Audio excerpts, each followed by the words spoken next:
Geopolitics in general is something that I've myself become more and more interested in, but with what I do, it only becomes more and more important to be aware of and across what's happening in the world and in various different countries in the world.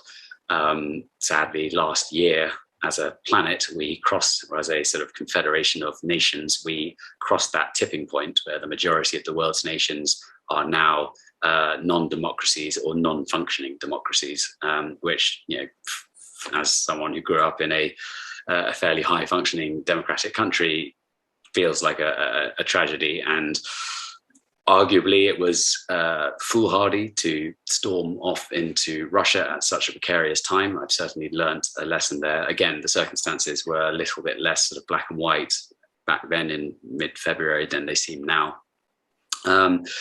But yeah, if you're not aware of what's happening, the bigger picture in countries you're going to, and for me, I include the history because that's important context for the present, then you're, I suppose, more likely to run into trouble.